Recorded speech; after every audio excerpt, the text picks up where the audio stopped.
All right, everybody, welcome to this edition of the Below the Online podcast. I believe we're on the 15th episode. Man, we're only already going through. Anyway, I'm backtracking. So, it's me, your boy Velocity, along with Joseph. Yes, this Justin and Danny. Justin is doing something, and Danny, I'm pretty sure he's sleeping right now. So, Danny and Thomas will probably be on later tonight, but right now it's us. So, we got some shit to talk about. Let me hurry up before I start spewing bullshit. So, we got NASCAR at New Hampshire. We got IndyCar at Iowa. We got IMSA at Lime Rock. Got some decent amount of racing. We got some stuff to talk about, so let's get to it. Yes, a weekend is finally in the books here in New Hampshire. Kevin Harvick ties Jeff Burton with 4 victories at Loudon, most of all time, going back-to-back 2018 and 2019 to scoring that victory. He led 41 laps in the late stages of the race with a great call by Rodney Childers, his crew chief, to put him in this position, holding off Denny Hamlin for the win. Armani Hamlin gave it all he had. He led 113 laps. And second most laps of the day. Yeah, it was very, very good, very, very entertaining race. I don't know why. Ever since they took one of the Loudon race off the schedule, I've always looked forward to this race, and I just like seeing the talent being displayed. Like, there's a difference. It's a different when it's Michigan hard to pass, where you can't pass because clean air is the Lord and Savior Jesus Christ. But then there's also hard to pass because driver talent is required. You actually got to know what the hell you're doing. And that's what I like. I like seeing the drivers have to put their skills on display in order to make a pass, in order to have a good race. So that's what I enjoy. I agree with you.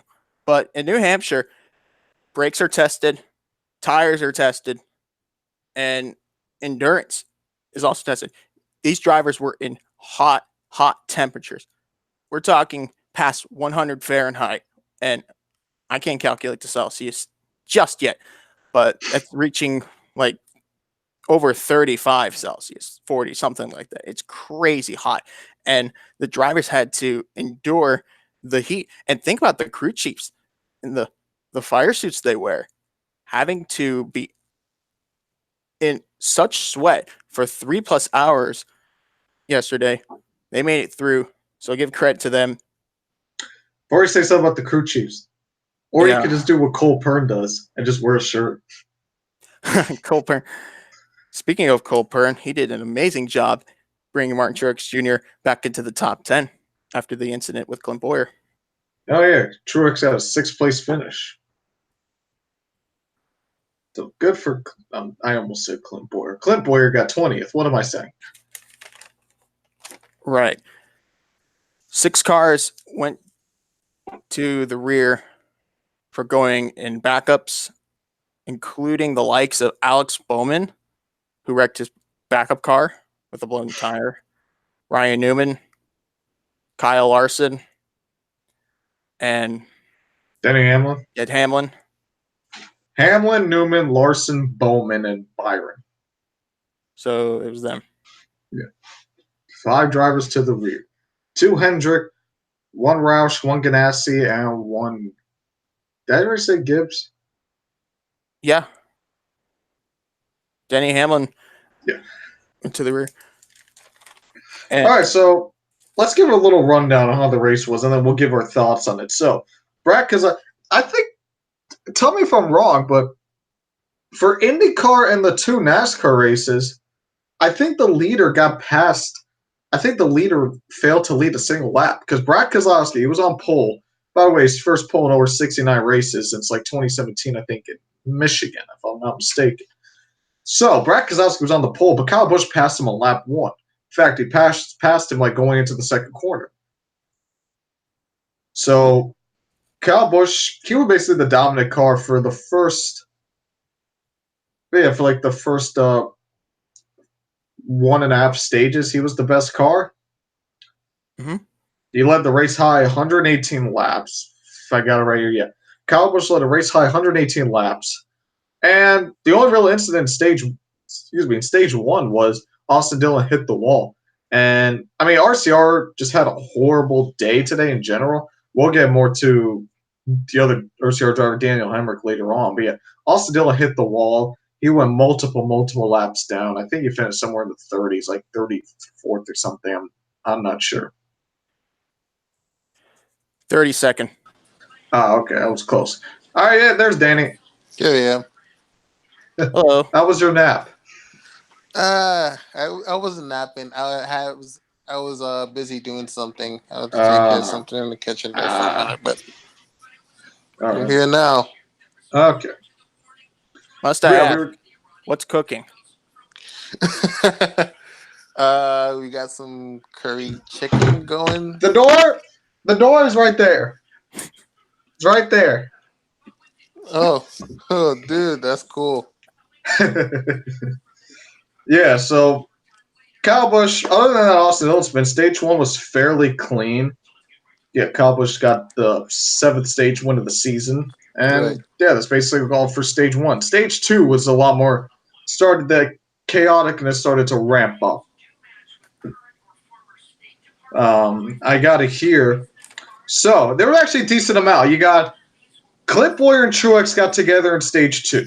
Right. Truex finished 6th while Boyer went on to finish 20th. That was clearly Boyer's fault. I don't know what the hell he was doing. Interesting fact. Boyer actually gained points. Like, he was like 10 points above the cut line. He dropped down a position, but he still gained like 7 points. Don't ask me how, because your guess is as good as mine. Right. And then, back to what I was saying about RCR having a bad day. Suarez and Hemrick spun on lap 2. Well, that's because Chase Elliott, this has been a bad day for Chevrolet in general. Most of the Chevrolet teams, when you think about it. Kyle Larson wrecked, which we'll get into later. Obviously, you got both RCR cars multiple laps down in the 30s. Elliott, Johnson, like with mechanical issues during the race. Obviously, Bowman and Byron to the rear because of backup cars. But yeah, Elliott's like was leaking oil, so he went multiple laps down. And because of that oil, Suarez went into it, and he just spun him and Daniel Hemrick out. Suarez ended up finishing 19th, and Hemrick finished last. So And 37th, I believe. And Johnson ended up having a power steering failure, which is very unfortunate. Okay, Chevrolet, the highest finishing bow tie, came home 12th with William Byron. This is a weak Chevrolet just wants to just put away. Yeah. It's like, nope. Like if they ask, so how did New Hampshire go? I don't know what you're talking about. Hold on, we got ourselves a question from Thomas Bertram. Thoughts on Hamlin's tweet saying he was praying to the tech gods that Kevin Harvick failed and Rodney Childers calling him out on it.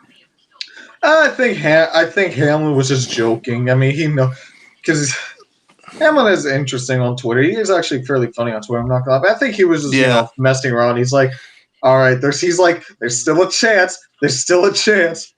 But especially because Kevin Harvick and that 14, they have a history of not passing inspection. Though I'm not going to lie, Hamlin isn't really that much one to talk, considering that he got DNQ'd in both Darlington races in 2017. Oops. So we're talking about it from that perspective. Here's what I'll say. That's talk. That's off-track talk. Oh, yeah. It ain't going to mean nothing. Like Harvick isn't going to go out to try to wreck Hamlin because of that tweet. No. Rodney Childress isn't going to go penalize. No, nothing's going to happen. It's just Twitter talk. It's nothing crazy. All right, so because of that spin with Suarez and Hemrick, it set up for a late stage restart where Almirola took 0 tires. And my pick, Eric Almirola, got the win in stage 2. And Jimmy was actually sitting in the top 6 when that power steering issue happened, and he finished 24th at the stage. So, and this is Jimmy Johnson's second 30th place finish in a row, by the way. Yeah, very unfortunate, man. Back-to-back 30ths, and the point standings that killed him. Yeah. So we're definitely out of contention. Well, at least it's good to know. I mean, at least it's not because of pace. The Right. pace is like, he's like top 10, top 15 every week. So at least it's not because, he's just running bad. It's really just literally out of his control. Well, you can argue Kentucky being in his control or not because he tried racing Logano in turn one. So you can argue Kentucky, but here was out of his control. So, yeah, like I said, this is the week Chevrolet just wants to forget. So many issues. Not even lack of pace, just issues after issue after issue. So, yeah, that was for stage 3. And we got a decent amount of stuff going on stage 3. Larson had multiple issues. First, he hit the wall after contact with Alex Bowman. Then he cut a tie. So I brought out the first caution for Larson. Then, later into the race, he cut a tire again and DNF'd at 33rd. Then you got Stenhouse slammed the wall after contact with Eric Jones. He finished 36th. He DNF'd as well. Then Kyle Busch hit the wall, I think with 30-ish laps to go. He finished 8th. Kyle Busch barely tapped the wall. He just skimmed it. So, no harm, no foul. And then you got Kevin Harvick holding off hard-charging Denny Hamlin. Hamlin had 2 tires. Harvick had none. But because it's so hard to pass in New Hampshire, that, you could take a strategy like that. So, Harvick got back-to-back Loudon wins. His first win of 2019, ending a 21-race winless streak. First win for Stu Haas Racing, coming out of New Hampshire. Signs of Joe Gibbs Racing in 2017. It took him to Loudon at that point to finally get a win. So, I did predict that Stu Haas Racing would get their first win at Loudon. I just picked the wrong driver. There's no reason why Harvick should be ruled out. Right. And everybody seems like the majority of people on social media before the race kept going on and saying, this ain't Harvick. Harvick's declining. Harvick's doing what Jimmy's doing. I'm like, time out. That's why I checked. Harvick was 3rd in the standings. Yeah, 3rd in the standings. And not to mention, the other 5 top 5s and the other 11 top 10s weren't accidental. And leading 482 laps doesn't appear like magic either. So Kevin Harvick made a statement. I'm pretty sure there are more other races where he could execute and find victory lane. This race was just meant to be. I picked Eric Almirola to win. I thought this season was just going to be very. Stu Haas Racing has a very, like I said, is having a very Joe Gibbs 2017 season. It took them so long to finally win, but once they did win, they kind of I don't want to say took off because, in my opinion, just from watching the 2017 season, JGR wasn't the best team. Right. So I thought Harvick wouldn't get his first win of the season like Kyle Busch until Pocono. And I thought Eric Almirola would get the win this year at Loudon because he was running top 3 last. He finished, I think, 3rd at this point in 2018. He finished 3rd in the race. So that's why I thought that Almirola would get the win. But he won stage 2, but he finished 11th. So, what are you going to do? Ever since Michigan, I don't think I got a single pick right because why would I? But let me give you some notable finishers. Matt DiBenedetto, 2nd top 5 of the season. Good for him. Top 5 finish, he finished 5th. Newman in 7th. He's in the playoff hunt because he wants to be relevant all of a sudden again. Bowman finished 14th in Jimmy Johnson's backup car. Buescher 15th, and then Larson, Elliott, Johnson, Stenhouse, they all finished in the 30s. So, Elliott finished 29th. So, yeah. But yeah, multiple issues. Out of all those guys, who do you think is a standout? Matt DiBenedetto. Oh yeah, definitely DiBenedetto. Oh yeah, he was top 5, man. He was running top 10 basically the entire race, but then he just pulled a top 5. I'm guessing because of strategy. So being good for Matt DiBenedetto. So hey, this is a track where usually driver skill is required. So he's got something. Yeah. All right, and what else? And Newman in 7th, like I said. Bowman in 14th, and Jimmy Johnson's backup car. So We just got another comment from Thomas. Harvick was still racking up top 5s and 10s before he won yesterday. He's showing consistency is still a factor. I'm with you, Thomas. You're exactly right. Harvick is still making statements, and consistency for finishing first place. I get it. Kevin Harvick deserves this win. And even without the victory, he'd be the first driver that hasn't won to make the playoffs. So Harvick was already basically locked in the playoffs. He was like 190 points above the cut line, so he was going to make it in one way, shape, or form. Yeah, consistency matches success. Absolutely. Always. All right. So that's basically all the highlights from the race. What did you guys think of the race overall? I thought it was a good race overall. When it came down to the finish, with Hamlin and Harvick duking it out, I obviously wanted Hamlin to win, but that last lap coming out of 3 and 4, it was like, okay, we nearly had him there, but it's out of our control, and we just have to go back at it next year, next race. Yeah. Joseph? I was engaged from start to finish. People complained about New Hampshire for some reason. Very avid negative statements on social media have always been made. Oh, New Hampshire's boring. Flat tracks aren't exciting for NASCAR. You've heard them all. But I'm a believer. I still wish New Hampshire has 2 races, especially the second one in the fall, because New England in late September is a much, much more pleasant environment, if that makes sense. No, I understand what you're saying. I think that New Hampshire I think that having a one race on the schedule is perfectly fine. Maybe switch the date around a bit, maybe because I think it could do better maybe in the winter. I don't know. But I thought that the race was very good overall. Like I said, I like seeing the drivers' talent on display, watching them have to work to get what they earned at the end of the day. I mean, that's why you got Kevin Harvick had to work his ass off just to get that win. I mean, just look at it. Look how hard he raced Denny Hamlin.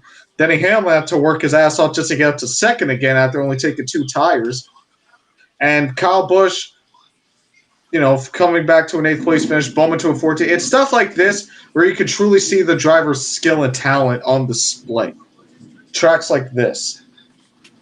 So overall, I'd probably give the race a 7 out of 10. It was a solid race. Like, not much to complain about. So let me give you guys the top 10 results. So obviously, Kevin Harvick and Denny Hamlin 1-2. Obviously, Harvick's first win of the season. Erik Jones, back-to-back 3rd place finishes. Good for him.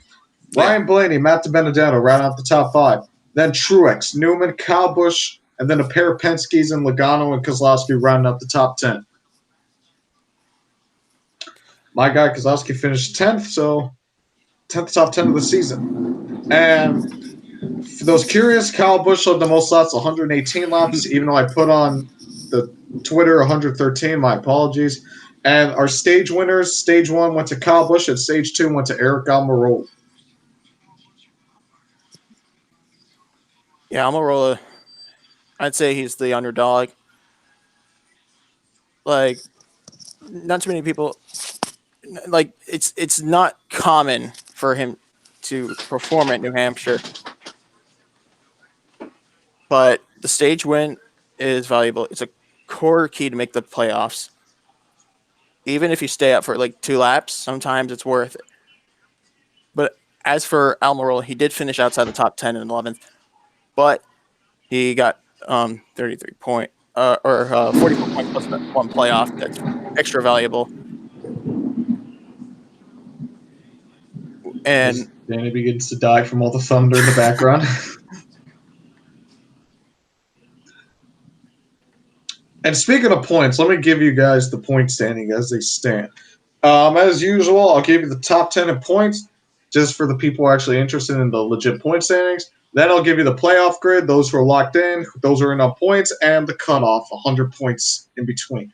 So we'll start off with the top 10 in points. Logano is your points leader still. He has a 3-point lead over Kyle Busch. It looks like it's going to be a dogfight between those two for those 15 extra playoff points at season's end at Indianapolis. Kevin Harvick stays in third, 92 points behind. Then Denny Hamlin, fourth, minus 114. Then you got Brad Keselowski rounding out the top 5 with a minus 120 behind Logano. Truex sits sixth, minus 129. Kurt Busch, minus 145 in seventh. Elliott, eighth, minus 168. Eric Almirola, the highest points driver without a win, minus 197. And Alex Bowman rounds out the top 10, minus 206 from Logano. You guys want to say any notables about it before I move on to the playoff grid? Go ahead. All right. So here's our playoff grid. We currently have 9 drivers locked into the playoffs, which I think is more than this point last season, if I'm not mistaken. Someone do the research for me. 9 locked in, 10 different winners. Obviously, Justin Haley doesn't count because he's going for Xfinity points. So okay, I have the playoffs here. Yeah, 9 are locked in. yeah, I got him. So Logano, Kyle Busch, Harvick, Hamlin, Keselowski, Truex, Kurt Busch, Chase Elliott, and Alex Bowman are all locked in. As for the points, Eric Almirola, plus 98 above the cut line. Ryan Blaney, plus 84. William Byron, plus 61. Those are the only 3 drivers who are more than 1 race worth of points above the cutoff. If those of you don't know, 60 points is 1 full race, the 2 stages, and the win equals 60 points. You do the math there. Kyle Larson, plus 31. Eric Jones, plus 28. Newman, plus 21. Bowyer, plus 17.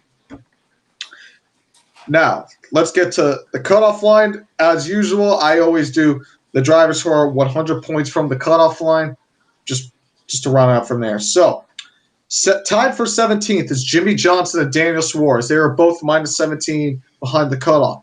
19th is Paul Menard, 60 points, so a full race behind exact. 20th is Ricky Stenhouse Jr., minus 77, and 21st is Chris Buescher, minus 87. And that is your playoff grid for the Cup Series. What do you guys think? It's go time. For the drivers, Johnson, Suarez, 17 points out. You might be safe. You need to bet on luck. Paul Menard, Ricky Stenhouse Jr., got to win. Find a Hail Mary. Paul Menard, pull something out of the bag like he did in Indy in 2011.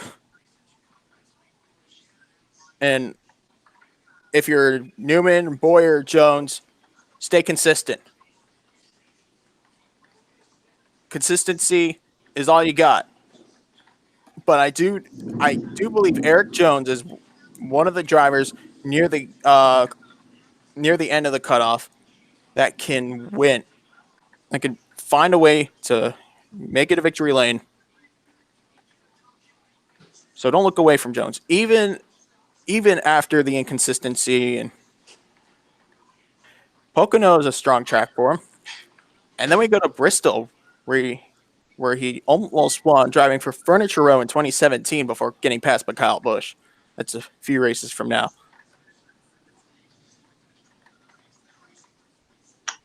All right, we just got a comment.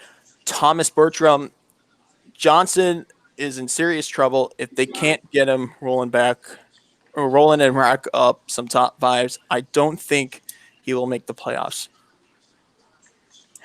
Yeah. Yeah, I don't know. Well, here's the thing. They're now running bad. Like these before Kentucky, he was like 30-some points to the good.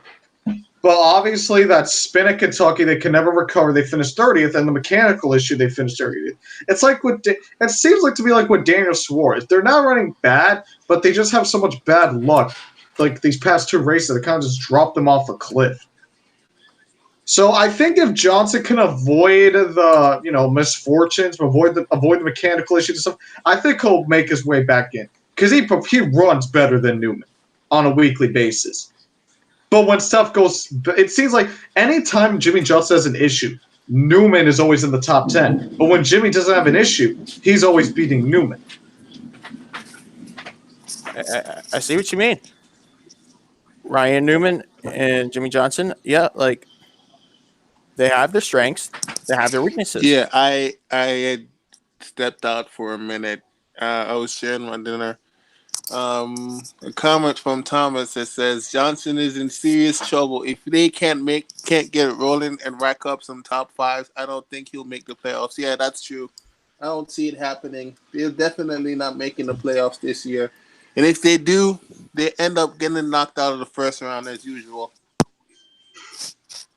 Jimmy Johnson's still my 2019 championship pick. I'll stand by that until if he makes the playoffs, I will stand by it until he gets eliminated. If he doesn't make the playoffs, dude, he'll get knocked out of the first round easy. I'm telling you. I don't see. If Ryan Newman can make the playoffs, can make the Final Four without winning a race in 2014, if Ricky Stenhouse Jr. can make the second round with less than 10 top 10s on the season, I'm pretty sure 7-time can make the Final Four and win the championship. It's Jimmy Johnson. Well, plus he needs to keep with the pattern of winning a championship every 3 seasons. Yeah. 2010, 2013, 2013, 2016. He's been my 2019 championship pick since the end of the 2016 season. Yeah. Okay. I did not wait 3 years just for him to miss the playoffs. No one has, man. All right. Here's my anecdote about Jimmy Johnson. These are magnets. A magnet connects to the other magnet because of magnetic force. When the magnetic this force, is the science portion of the podcast. When the force of a magnet weakens, I'll show you an example. Oh, usually they fall apart and drop. Think about Jimmy Johnson's career like magnets. The magnetic energy between Jimmy and crew chief Chad Knaus dwindled away after a 7th championship. As a result, for the first time ever, Johnson switches to a new crew chief. And even then, Kevin Meendering isn't giving that much magnetic force back to the 48 and the Mojo. We know his prime years are coming to an end. And they're slowing down, which is fine. But it takes... It's not fine for us Jimmy Johnson fans. It takes one race and one spark of a moment for him to get back where he belongs in victory lane. And my question is, how do you find adrenaline?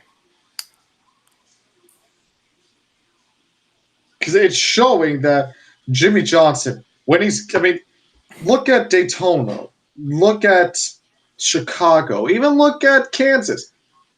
And given the right opportunity, he will perform. Exactly. He performs. I mean, this is a guy who's calm under pressure, just going through the years. Calm under pressure. Very rare to crack and just fall apart. He doesn't fall apart. Not even now. Maybe his career at the moment is monotone. We've seen this with Kevin Harvick around 10 years ago when he went winless from the end of the Daytona 500 2007 to the Spring Talladega race of 2010. He went 2 full seasons winless. If that makes sense, and then Harvick won Talladega 2010, became a factor of the championship, and then in 2011, back on top. Right after joining Stewart Haas Racing, he's a champion. I'm afraid I don't see that with Johnson. Yeah, because Jimmy only got 2. I think Jimmy Johnson got this year in 2020, and then he's basically. I think he's going to be done. I think Jimmy's he's basically okay. because he wants to get that 8th championship, but I feel like at this point he's like I don't need to risk anything. I got this. I'm tied with him. He knows he's in the conversation for greatest of all time. So I feel like at this point he's just like, I don't really need to, like I want to win, but if it's not possible, then I'm like, I'm not gonna like, try to risk anything crazy. So you're telling me lack of incentive? Because think about it. In all of his post-race, like in all of his like interviews recently, he's like, oh, he even said like, I don't think I got it in me. I don't think I got 5 seasons left. This stuff like that. But when you talk about other motorsports, then he's intrigued. So I think Jimmie Johnson at this point, he's like, all right, I'm just gonna ride through these last 2 years. Then with the contracts done, I'm gonna go do something else. I don't know. What do you guys think? Last season in Bahrain, Johnson and Alonso did a sweep swap. A seat swap. Sweet spot.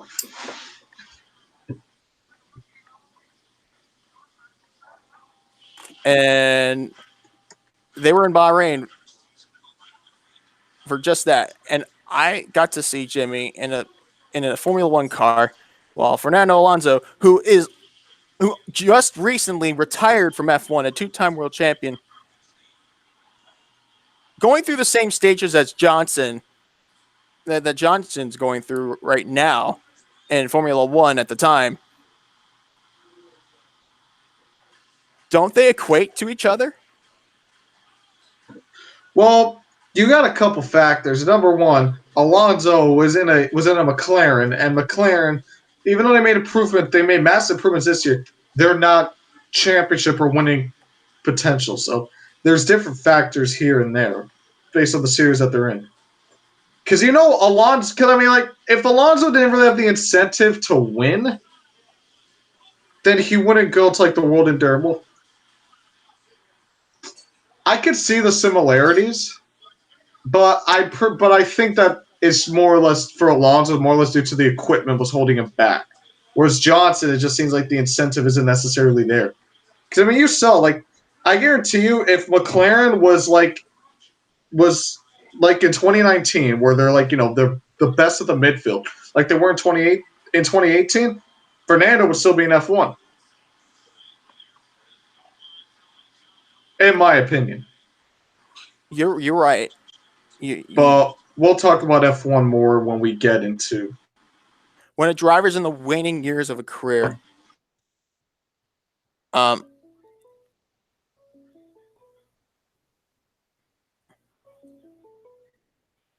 second. Yeah, hold on. I'm texting him right now. Yeah, we apologize. Yeah, we're just trying to get Thomas on. Trying to get Thomas on the call. So if you see any weird noises, then that's probably us trying to get him on.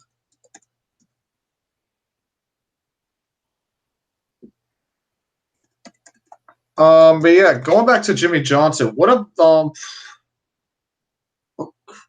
how do I?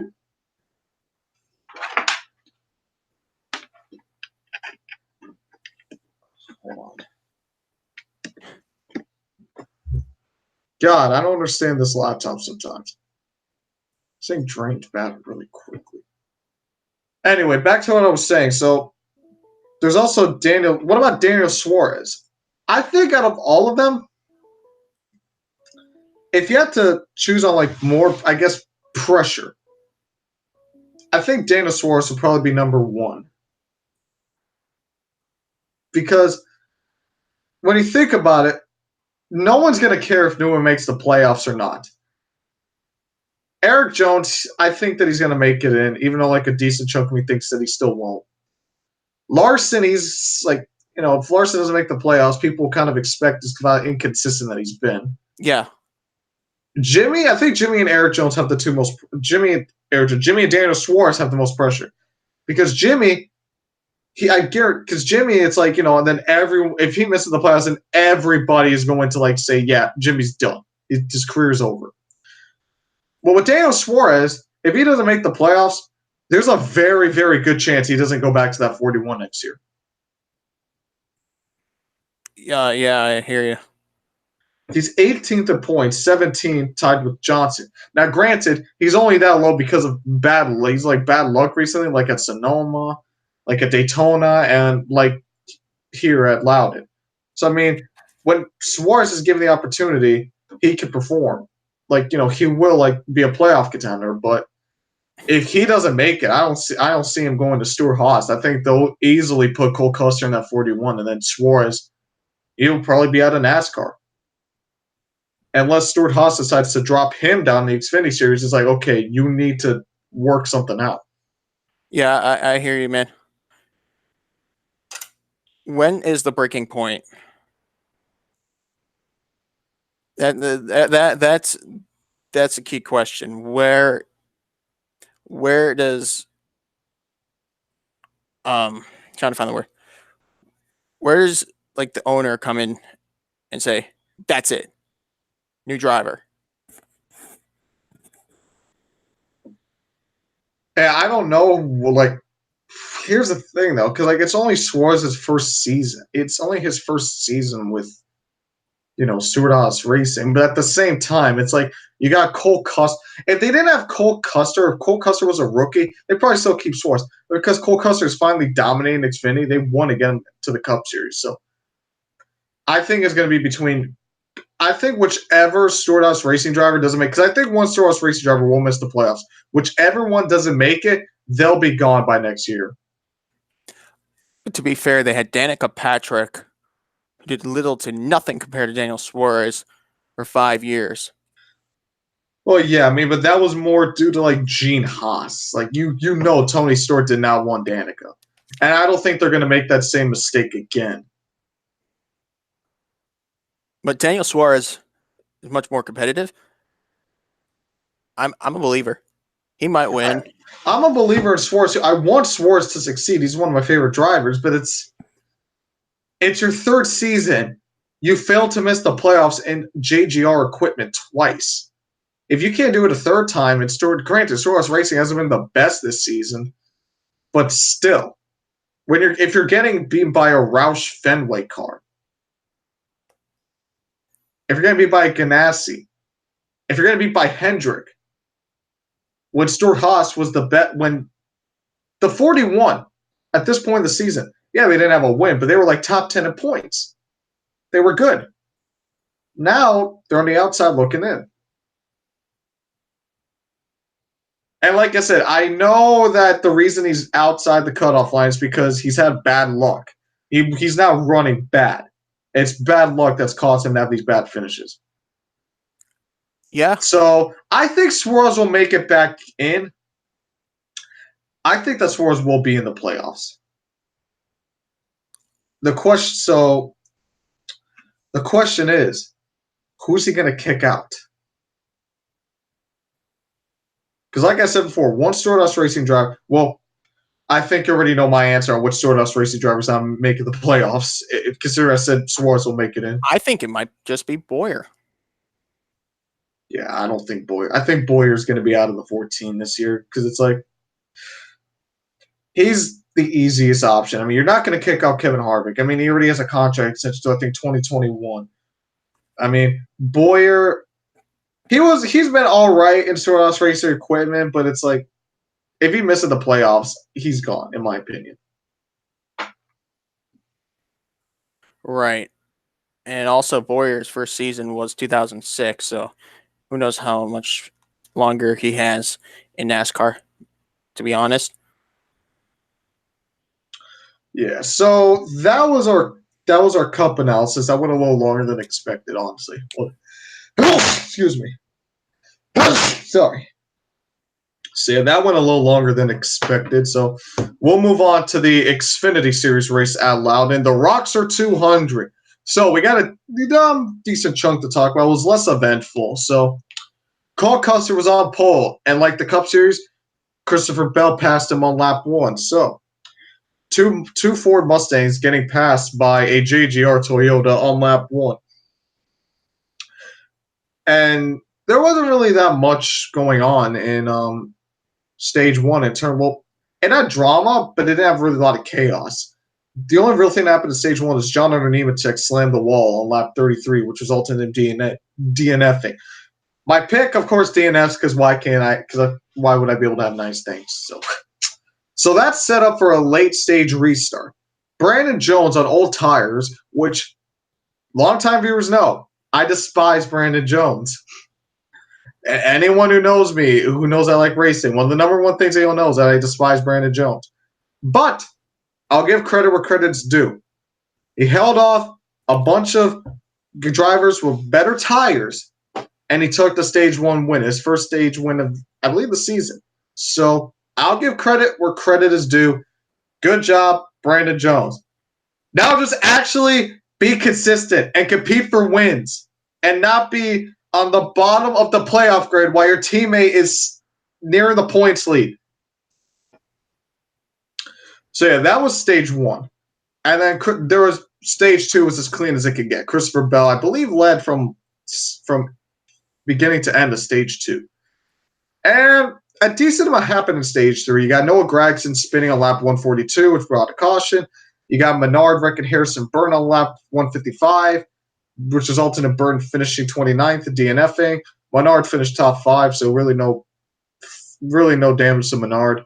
Christopher Bell led 186 laps to win his 5th race of the season. So really overall, fairly clean, Loudon race for the Xfinity Series. I'll give some notable finishers. Ryan Truex finishing 7th, and all 3 of his Xfinity starts this season, he has yet to finish outside the top 10. I think this is his lowest points finish. I don't know. I think this Good for him. Ryan Sieg, back-to-back top 10s, and Kaz Grala finished 14th in the RCR number 21. So what do you think of the Xfinity race? One-sided. Yeah. Christopher Bell put on a clinic, leading 186 of 200 laps, going back-to-back and giving JGR their 9th win of the last 12 races at New Hampshire and their 5th in a row. I thought it was their 10th. Or 10th. Yeah, 10th in the last 13. I think so. I don't know. Well, either way, it's a lot. And yeah, Gibbs 5th in a row. Bell's 3rd National Series win at Loudon, his first coming at a truck race 2 years ago. In 2017, yeah. Yeah, trucks don't race at Loudon anymore. Just unstoppable. Custer came home 2nd, and the 2 are now tied with 5 wins each this year. And yeah, I mean, there's really not that much to say. If you're a lover of Christopher Bell, get ready for Iowa. He won the last 2 races there. I see a trifecta coming. There's no reason why he shouldn't win. But moving on to the top 10 here in New Hampshire, we have Christopher Bell, Cole Custer, Justin Allgaier, 3rd place. That's his 8th top 5 of the season. Tyler Reddick, 4th. Paul Menard, 5th. Chase Briscoe, Ryan Truex, Ryan Sieg, who is the only non-Gibbs driver to lead a lap all day. Brandon Jones led 13 laps, and Noah Gragson rounds out the top 10. So yeah, JGR dominant race. I mean, there's really not much to say about the race. It was, I mean, you could talk about the Paul Menard and Noah and let's Harrison talk about Burton, isn't it? Just for a moment. They made contact on lap 155 and had run in after the race. I think it's just racing, aggressive driving. Yeah, I mean, I don't think I will say I side more with Harrison Burton. It is annoying how a mediocre Cup driver goes down to the Xfinity Series and he wrecks basically a driver who's just trying to make a name for himself in the series. It's like I just see it more as hard racing, in my opinion. I mean, Paul Menard was like, "Oh, you tapped me twice," but you look at Paul Menard's car; it was clean, and because of that, you wrecked Harrison Burton. So I like how Harrison Burton handled it, though. Harrison Burton handled it very professionally. I really like how he handled it. Yeah, Because of Paul Menard. So, that was but it's definitely a like professional way to put it. I do think that Burton is going to race Menard differently. If they, I don't know if Burton has any more Xfinity starts this season or Menard that intertwine. But if they do, then Burton will definitely race Menard differently. So yeah, that's really all to talk about the race. So I'll give you guys, like the Cup Series, I'll give you the top 10 in points, the drivers who are locked in, and the playoff grid. So the top 10 in points, Reddick remains the points leader like he has basically all season long. Christopher Bell cuts down the points lead to minus 56. Cole Custer minus 76. Everyone else on back is more than 140 points behind. Allgaier, 4th, minus 146. Cindric, 5th, minus 163. Gregson, 6th, 216. Briscoe, 7th, 244. Michael Annett, 8th, minus 245. Justin Haley, 9th, minus 257. And John Hunter Nemechek rounds out the top 10, minus 281 behind the cut line. The drivers locked in, they're basically the same. But I mean, at this rate, unless on someone on the outside looking in gets a win, basically the top 12 is locked in. But those who are legitimately locked in, Reddick, Bell, Custer, and Annett. And the points, basically everyone is locked in. You got Allgaier, Cindric, Gregson, they're all plus 200. Allgaier 211, Cindric 264, Gregson 211. Not Haley. Chase Briscoe plus 183, Haley plus 170, Nemechek plus 146, and you got Ryan Sieg and Brandon Jones plus 114 and 13 respectively. Basically, 13th, the playoff grid basically set. So if you're Greg Galding, Brandon Jones, Jeremy Clements, you're going to need a win. That's the only way you're going to make it. And I think it just shows the gap in like the equipment or like the speed. Because you got, I mean, based off a competitive standpoint, like not the driver. If I were to put the driver, you already know who I'm putting at last. But just off the equipment, Ryan Sieg has probably the worst equipment out of all the top 12. And he's 114 above the cut line. He's running top 10, top 15 in most of the races. Whereas someone like Greg Galding, they're running like 17th to 25th. So I think it just shows the gap in quality of, the teams. Yeah, even the small teams making a name for themselves, they deserve credit when credit's due. I will say this. Oh, go ahead. Sorry. No, go ahead. I think the best example of those drivers making that opportunity to their fullest is Ryan Sieg. 11 points. He owns an operation and still does the Star and Park with at least one or two of his cars each race in order to keep the owner Ryan up front and in the mix of competition. So that's why I'm a fan of Ryan Sieg. You know what 2 top 5s and 8 top 10s sound like when it comes to a season? A top tier driver in a top tier car. I will say this. If Greg Galding and specifically 13th through 15th, Greg Galding, Brandon Brown, and Jeremy Clements, I could see them being playoff contenders next year if they keep building on the momentum, especially Greg Galding. He's had flashes where he's in the top 10, mainly at play tracks, but at least it's something. So don't be surprised if Greg Galding goes back to that 08 next year. Don't be surprised if he's in the mix for a playoff spot. And do you guys really have anything else to say about the Xfinity Series for now, about the past weekend, before we move on to IndyCar? Well, next race for Xfinity, we go to Iowa. And with Iowa, there's IndyCar. All right, well, there's a transition. All right, so Joseph, why don't you kick us off with IndyCar? You got it. Joseph Newgarden leads 245 of 300 laps to score his second Iowa victory. And the first race he won in Iowa was driving for Ed Carpenter. Right.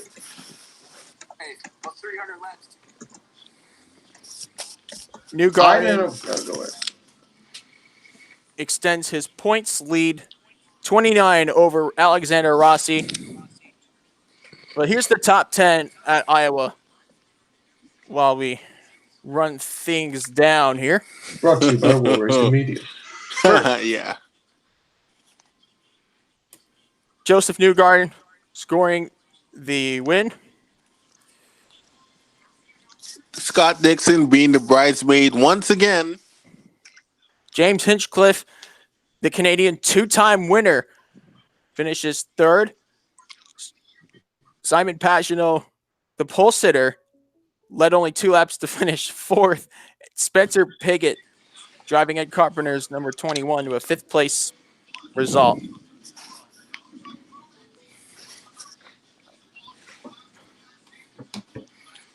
Thomas is really trying to get on. I don't know. Yeah, I know. We're trying to send him invites, but like it's not letting him join. But he can't. But we can't join his call, else he's gonna shut down the podcast. So that's why he has to join us. So I don't know. I don't know what's going on. Through link. Yeah, I don't know what's going on. I'm just gonna hopefully tell him to join the comment section on YouTube. I'm just gonna keep trying to play. All right, back to IndyCar. Right. 6th place was Alexander Rossi, who's second in points. Great run for Zach Veach. Started 20th, finished 7th, last car on the lead lap. Graham Rahal 8th, Sebastian Bourdais 9th, and Tony Kanaan, veteran driver, makes the top 10.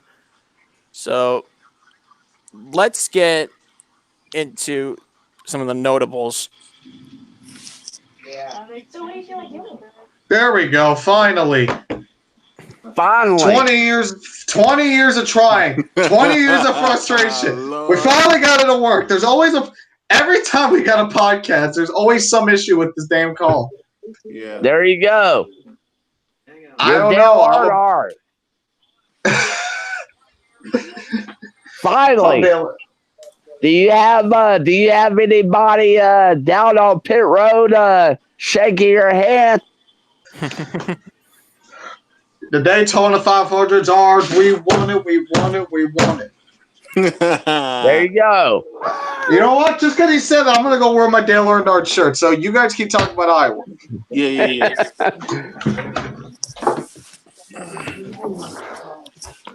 So, there you have it. 20 years of trying, 20 years of frustration. Oh, the infamous phrase from Mike Joy. There you go. The best phrase in motorsports, as far as I'm concerned. Yep. Bueno. All right, back to IndyCar. This race started minutes before midnight Eastern time. The weather was terrible, and many fans tweeted out that the race should have been pushed to Sunday. However, I disagree. I do too. I tweeted out, got headed to the IndyCar circuit and Iowa Speedway for trying to get an out, because forecast for Sunday was just as bad. Right. For IndyCar. So I thought they did a phenomenal job of trying to get the race out. All right, Dale's here. What? Got my Dale. Got my 1998 Daytona 500 winter shirt on. All right, so I didn't catch the Iowa race just because it was so late and like I was already so tired. I tried to stay up, but I just couldn't. So I know Newgarden got the win. He led a race high. He led like 245 laps. Correct. Yeah. Another strong performance from Newgarden. I know the Penske's also qualified 1, 2, 3. Obviously, they didn't finish that from the podium, but Penske's was strong. Oh my God! Lightning's like literally flashing and thunder is like roaring outside my house right now. It's like so loud. You should come to South Florida. We get that Dude. every other day. Or come to Texas. Oh. All right. What else is there really to well, you guys know what since you guys actually watched the race, you guys did the Marco rundown. Andretti posted too slow on the track. 2011 winner.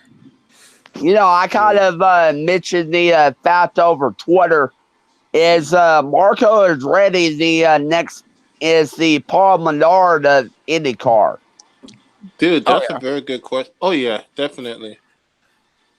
Yeah. He's more or less the Dale Jr. of IndyCar. Well, I don't know about Junior because Junior actually has proved himself to a point. You know, he's actually won races, won numerous races. Yeah, I mean, But Junior. Oh yeah, go ahead, sorry. But what has Marco done? Here's my thing with here's the difference between Junior and Andretti. Junior established that he's his own driver. The problem is everyone puts it to the pedestal, tries to compare it to the pedestal of his dad, which in turn makes people think that he's a bad driver. But Junior was never a bad driver. Yeah. Exactly. Marco, I really like Marco. Like I really, really like Marco. But he just does nothing. Yeah, he really doesn't. Even then, people compare Marco Andretti to Mario the Third. Oh my God. Like I've said it for like this entire season now. Andretti Autosport, it seems to be separated into two factions. Two drivers that can actually compete, and two drivers that are just there.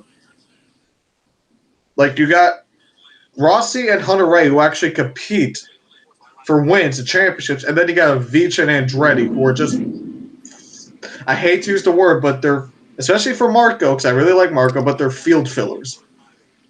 That's it. Oh, I yeah, mean, that's essentially the start of park. That's the equivalent to start a park in the NASCAR series. I will agree that Paul Menard and Marco Andretti are basically the same. They're in top tier. They're in equipment that can win races, and they do nothing. And I really like Marco too, so I wanted to succeed. It's just he's got 2 wins, but that's about it. And he nearly won a 500, I think, in his first try. That's first start. Sam Horton beat him. Let's talk about points. You got the point standings, or you need me to read them I off? got them in hand. Top 10 points. Joseph Newgarden has 487 points to his name. Alexander Rossi sits in second, 29 points behind, and 58 points back is Simon Pagenaud in third. Scott Dixon is fourth, minus 98. Minus 165 in fifth is Will Power. Sixth place, Takuma Sato, Ryan Hunter-Ray, minus 189 in seventh. Graham Rahal is eighth, minus 197, minus 208. In ninth is Hinchcliffe, and in 10th is Felix Rosenquist. Tied with Sebastian Bourdais. Nowhere to be found. Damn, man. No, they're tied for 10th, is what I'm saying. Oh. And I think Bourdais is a tiebreaker because of that podium at Barber. Right. So Bourdais is technically 10th. But I think we've established our championship contenders. Like, it's going to go down between Newgarden and Rossi. Pagenaud, he's lurking. He's lurking in there. Like, he still has somewhat of a shot. Dixon, like, he's on the outside looking in. And then everyone on back is just out of contention. Right, because power is minus 165. Yeah, I mean, it's 1 minus 98 to Dixon. And I'm going to minus go 160. on record saying right now, I think it's going to come down to Newgarden or Dixon. Because Newgarden is just he's on a wave right now. Yeah, I think he's on got this such a high championship cut right now. that I think Newgarden is the actual championship contender right now. I would say he would be the favorite. He's been the points leader, I think, for all but one race this season. After the Indy 500, Pagenaud had the points lead, but by only 1 point over Newgarden. And then after that, Newgarden took the points lead back. So think about it. If Exactly. Indianapolis wasn't double points, Newgarden kept the points lead for the entire season. Exactly. Rossi, I think that Rossi still has a shot. Let me tell you why. Yeah. We're going to Mid-Ohio and Pocono. Guess which races he won last year? Pocono and Mid-Ohio. Then we got Gateway. He finished second at Gateway. He lost to Will Power, but he was in a dogfight with Scott Dixon for that champ. So we got a lot of very good tracks for Rossi too. And you know, when Rossi is on a roll, he's on a roll. I think he has like 6 or 7 career wins. I think he's got 7.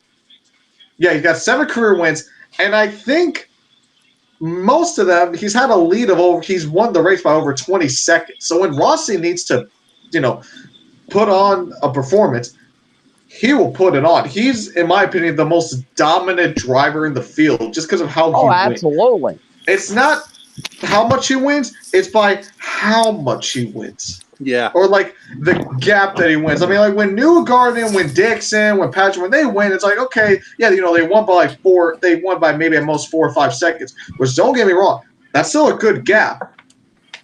So it's like, okay, but when Rossi wins, he leads basically every single lap. I think he'll lead all but at most 5 laps. And he'll pull like a 20-second. Like when he leads, he's just a monster. Well, that kind of leads me to a question. How do y'all feel about seeing a race where where the winner is 20 seconds ahead of the field? That's a good question because on one hand you can respect just the pure domination, the pure performance, but at the same time, it's still 20 seconds late. Basically, nothing happened in the entire.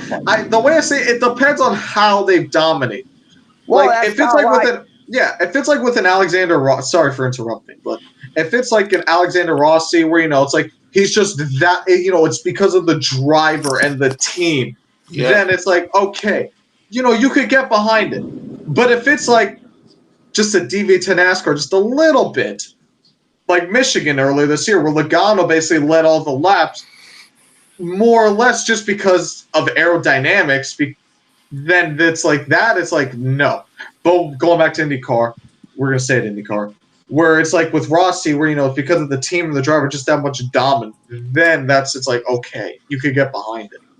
That's kind of like with the Xfinity series. If Kyle Busch is entered into a Xfinity race, I will not watch it because 9 times out of 10, he's going to win it and he's going to dominate. Yeah. Oh, yeah. Well, obviously, IndyCar is that's the highest level of open wheel competition in America. Right. Kyle Busch going to the Xfinity Series is going up against drivers who are just trying to make a career out of themselves. He's not going up against the best in the sport. Right. But, that's a topic for another discussion. So, And thank God IndyCar doesn't have points, so that means there's not playoffs, so that means we don't need to worry about anything like that. But I think it's going to be a dogfight between Rossi and Newgarden. Pagenaud might have a shot. Dixon, he's going to need the top three to have some bad luck. Yeah. And fifth on back, like they're a non-factor. That's my opinion. Anything else you guys want to talk about before we move on to IMSA and Lime Rock? Oh my God. Here are the winners from Mid Ohio before we head on to this Dang, round man. 13. This thunder is like really going. Yeah. It's like rattling my house. Ooh. Holy shit.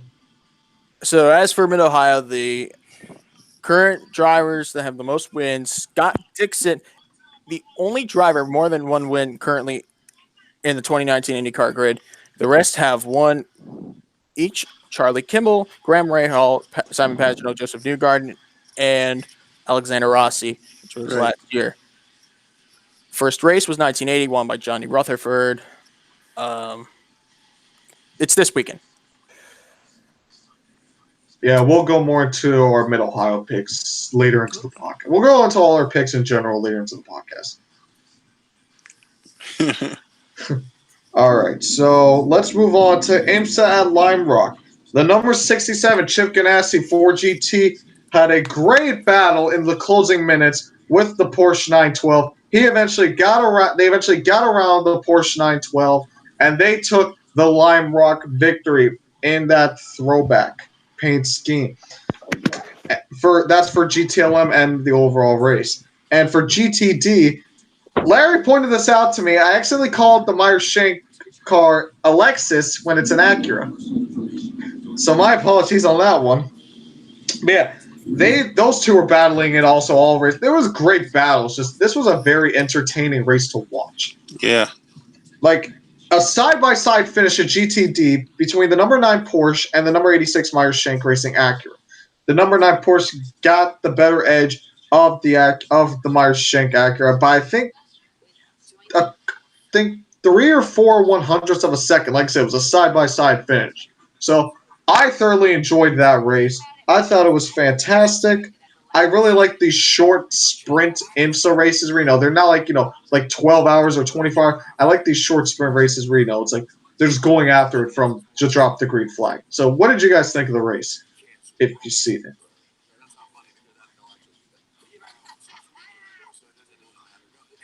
Yeah, this was a quickie. Only GT class cars in the race. And we got to see the best of the best. I feel like Chip Ganassi Racing deserves the win.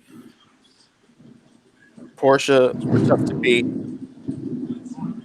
And we'll talk about the standings just a moment. Shit. GTD class, the number 9 PFAF Porsche, that's how you pronounce it,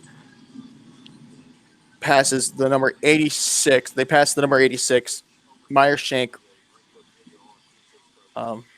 Acura at the very last turn, creating a photo finish. Short race. Fans got their money's worth. And here's the standings after 8 of 12 races. GTLM standings, the 912 Porsche has an 8-point lead over the 911. The number 3 Corvette, 17 points behind. The 67 Chip Ganassi Racing 4GT, 23 points behind. In 5th place is the number 25 BMW M8 GT3, which sits 27 points back. GTD class, the number 86 Shank Acura leads over the number 73 Porsche, 20 points. So they're walking away. 3rd is the Ambassador Sullivan Racing Lexus number 14. The 12 Lexus, 23 points behind. And the number 11 Lamborghini is minus 29. I think the GT classes are always the most entertaining to watch. Here's our weather forecast of the Below the Yellow Line podcast. We got our guy Daniel Ford out there. How's the weather up there, Danny? You guys, it is an absolute, unbelievable shit show. I'm not even sure if I'm allowed to say it on the podcast. Say what you want. It don't. Oh, good. It's just absolutely terrible outside. Lightning is flashing everywhere, and thunder is just rolling, and it's just rattling my house. And I advise anyone who lives in New York, please stay indoors. This weather is not playing around. Please, please, please stay indoors. And that's our weather forecast portion of the Bullet Airline podcast. Thank you, Danny. Hopefully you survived the night. Now, back to the racing portion. I'll give you guys the top 10 results for the race. So, the number 67 Ford GT got the win. The Porsche 912 finished second. And again, another Ford GT and Porsche again in third and fourth. The Ford GT bested the Porsche, the number 66 and 911. Then I got a pair of Corvettes. The number 3 and number 4 finished fifth and sixth. Once again, a pair, and then another pair of BMWs, 25 and the number 24, seventh and eighth. And then here comes the GTD portion. The Porsche number 9 finished ninth overall, but obviously won. And the number 10 and the number 86 Acura for the GTD finished second, but rounds out the top 10 overall. So I thought it was a fantastic race. It was my favorite race of the weekend. IMSA, I'm a NASCAR guy. Like, I've been watching NASCAR since I could speak, since I was like 3 years old.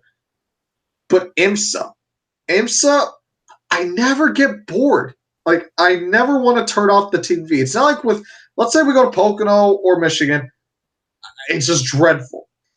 Sometimes like at these 20-second leads in IndyCar, it's not fun to watch.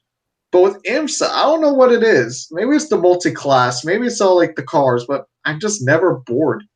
I can't explain it. The product of multi-class racing is raw emotions come into play here with endurance racing. There's a sense of energy. There's a sense of motivation to watch the full race. Right. And if one class is not interesting, watch the other class. Watch the other one. Yeah. All right, so that is basically your main 4 races for the weekend. Oh, we have a sports car. Sorry to interrupt. We have the European Le Mans Series, the 4 hours of Barcelona. Oh, okay. Sorry, go on. Yeah, all right, In case you're wondering why there were no prototype teams, most of them ended up in the Barcelona race. For LMP2, the number 26 G-Drive Racing dominated the 4 hours, leading one lap over the entire field, including number 39 car, which finished second. Team Graf finished second, and the number 3 car, 31, I think it's Cool Racing, they finished third. LMP3, Enter Europe won the number 13. And then you have the number 17 Ultimate finishing second, and the United Autosport number 12 third. GTE class, Ferrari sweeps the podium. While Ferrari struggling on one end of the side, they're excelling on the other. And the next race for the European Le Mans Series, this one's interesting. Round 4 is the 4 hours of Silverstone, which is the season opener for the 2019-2020 FIA World Endurance Championship Super Season. So they basically have a combo event similar to the 2012 12 Hours of Sebring, the very first WEC race when they merged with the ALMS for that event. Any more thoughts? I didn't watch the race, so I can't really say anything. I think we're good. All right. Yeah. So before we move on to the upcoming race weekend and our picks, let me just give you guys. So every time that we do a race, that there's a race, I always put out on the World Racing Media Twitter. By the way, at WR Media Group, in case you're interested. I always put out a poll saying, rate the race. 1, which equals shit. 2 equals meh. 3 is good. 4 is great. So, as usual, I was doing it this week. So, for this week, for the Northeast Grand Prix, which is IMSA at Lime Rock, as the announcer said in the Cars movie 2006, we have a 3-way tie. So we got 6 votes. So that means 2 voted for meh, 2 voted for good, and 2 voted for great. Yeah. So that's your so about a 67% positive. No one thought that the race was dreadful, so that's good to know. So then we move on to the Xfinity race at New Hampshire, the Roxor 200. We got 5 votes so that means we got basically in the middle. No one voted 1, but no one voted 4. So 60% voted meh and 40% voted good, which, doing the math, 3 voted meh, 2 voted good. So that's about where I'd put it, in my opinion. Right. Then we got the IndyCar race, the Iowa Corn 300. A little bigger, pool of voters. 11 people voted on the race. So 36% said that it was great. So that means that majority of people thought that the race was good. And then 27, we got a tie between good and between 2 and 3, 27%. And then 9% voted 1. And as for the Cup Series race, 13 votes. We got a 46% for great, a 31% for good, a 23% for meh, and nobody voted that the race was shit. Now, another thing that I do is I take the main events and I basically say the best race of the week. So, just gotta find it. Here we go. Best race of the week. 19 votes. The Cup race at Loudon obliterated the poll, 68%. Then IMSA and Lime Rock came home second with 16%. The Xfinity race at Loudon with 11%, and IndyCar at Iowa comes in last with only 5% of the vote. What do you guys think was the best race of the weekend?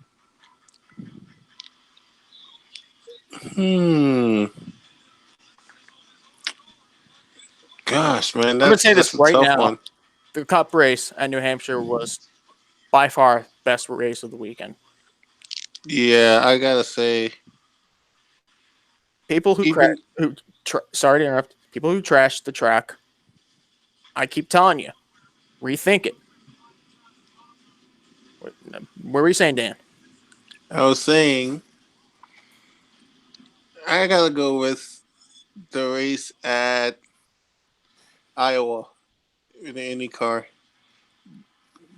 with Joseph Newgarden putting on a clinic performance. You see, what people didn't know is that it was secretly Art Joseph over here. He secretly won the race. Isn't that right, Joseph? They got the Joseph wrong. If you insist. First career IndyCar Series win. And obviously, I said it before that my favorite race was the IMSA race at Lime Rock. Just action-packed from start to finish. I don't know what it is with IMSA. I just never get bored watching it. So, those are the races that happened this weekend. Obviously, so let's move on to next weekend. We got a good chunk of racing going on. We got Truck Series, Cup Series at Pocono. We got the Xfinity Series at Iowa. I believe Formula One is coming back for the German Grand Prix. I think so, yeah. Is IndyCar in Ohio next week? IndyCar Mid Ohio. Or this week now? Yeah, this weekend. And then all right, Supercars. Supercars at Ipswich. and the 24 Yeah. hours of Spa. So we got a busy weekend. We got a busy week coming up for racing. So let's start off. I guess we'll start off with NASCAR. We'll start off with the NASCAR at Pocono. So we've already seen this package earlier in the year. The teams got used to it. We know we got a good idea on the race that we're going to see at Pocono for the same time and stuff. So we already know who's going to be up front, winning competing for the win. Who do you guys think takes the win for the Cup Series race? The Gander RV 400.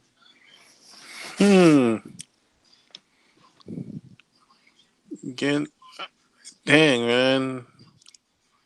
I got to go with Kyle Busch winning again. For sure. Kyle Busch is definitely going to win at Pocono like he did earlier in the spring. Thomas is Pocono. Yeah, who don't know that? Yeah, we don't know about that. I could say Kyle Busch. You know, he's won the last 2 races of Pocono. 2017. So basically, 3 of the last 4 races in Pocono have been won by Kyle Busch. So he's going And to think about it. Going into the 2017 season, he was winless at Pocono. Now he's got 3 wins to his credit there.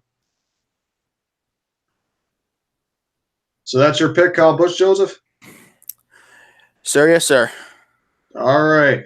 I'm going to pick a JGR driver myself, but it's not going to be Kyle Busch. So you guys might think, all right, maybe it'll be Denny Hamlin. He's got 4 wins at the track, most among active drivers. No, I'm not going to pick Denny Hamlin either. In fact, I'm going to pick the only winless driver for Joe Gibbs Racing right now.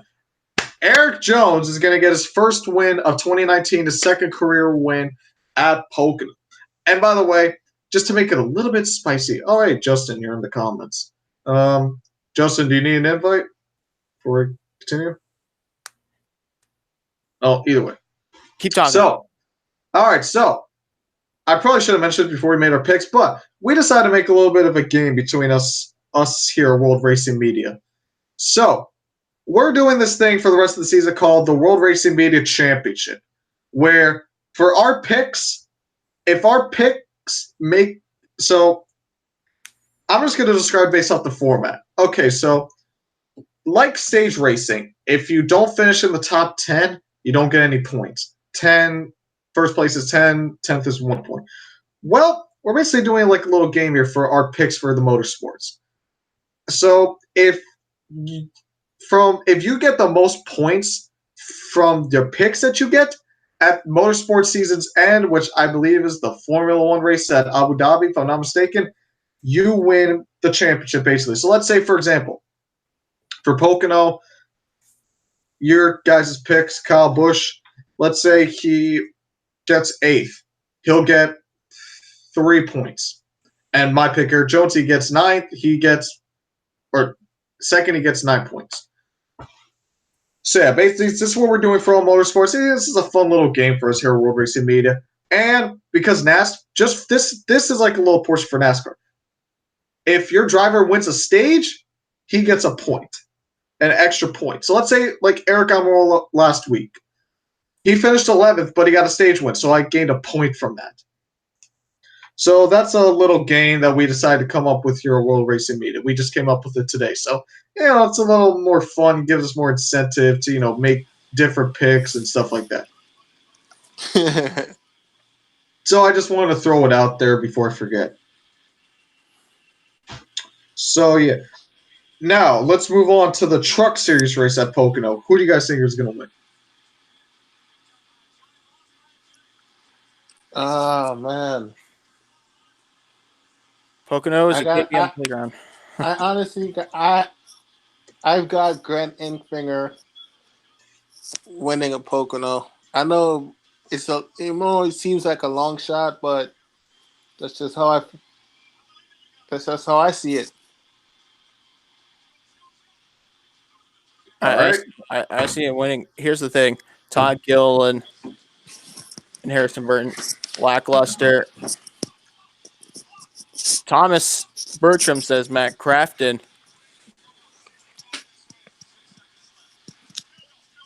The playoff. You know, we haven't talked much about Matt Crafton this season. He's been quietly. I think he has the best average finish out of everybody. I think he has like an average finish like 6 point something. Let me check that. So, Joseph, while you give your pick, well, I'm gonna look at Matt Crafton's average finish. Matt Crafton. Yeah, average finish is 6.9. And let me take a look at Grant Enfinger's average finish. 7.7. Yeah, Crafton's got the best average finish this season. Yeah. All right. So what about you, Joseph? Who's your pick? See, I think Grant Enfinger is a guy to beat. However, this one is going to be a surprise to all. Austin Hill scores career win number 2. Oh, actually, it's kind of a surprise. I'm not gonna lie. He hasn't been bad this season, but he hasn't been. He's kind of just there. He's not doing bad, but he's not doing great. He's kind of just there. My pick, not really, like I said before. So with this championship, with our World Race Media Championship, I can't really go off on a limb like I was able to do before, or else I'm not going to get any points. John Hunter Nemechek this last week was an example. So I'm going to play it a little bit safe. I think Brett Moffitt's going to get win number 3 on the season. And Justin in the chat picked Christian. Is Christian Eckes even in the race? I have no idea. Hold on, let me take a look at the entry list. Well, if he is, then Justin's. Hold on, let me just double check. I'm assuming he'd be into 51. Yeah, Christian Eckes is in the race. Okay. All right, so Justin's pick is Christian Eckes to get the win. All right, thank you, Justin, for clarifying. All right, so now we go to keep it with the NASCAR theme as I try to fix my positioning here. We got the Xfinity Series at Iowa. Returning in this kind of like Pocono, kind of just like in a 1 month span. So, who do you guys got for the Iowa win?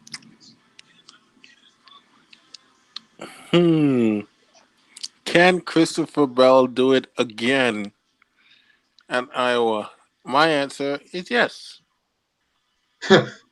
Okay. My answer is yes. All right. Well, I'm going with Bell. Listen. Such variety from you two. Okay, do you want me to be realistic or do you want me to be optimistic? Just be optimistic, dude. If you want me to be optimistic, then how do I say this? Justin Allgaier scores his second win in Iowa. All right. So I'll go with Allgaier. Okay. Put a smile on your face. All right, so plus it gives a little bit of variety so we can avoid ties in the championship at season's end. Exactly. Because I really don't want to know how we're going to come up with a tiebreaker. All Rock, right. paper, scissors. That's probably what it's going to have to become at season's end. All right, before I give my pick, Thomas says Coleslaw Custard gets the win, and Justin says that Zane Smith will get his first career win. I could see those happening. However, I do think, I agree with Justin. We are going to see a first-time winner.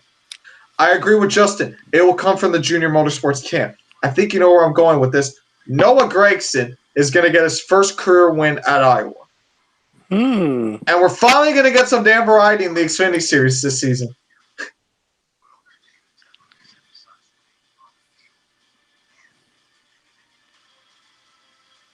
All right, hold on while I write this down.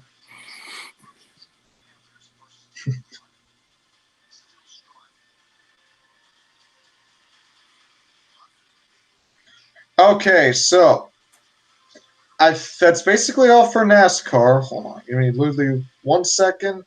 Okay. So now let's move on to Formula One.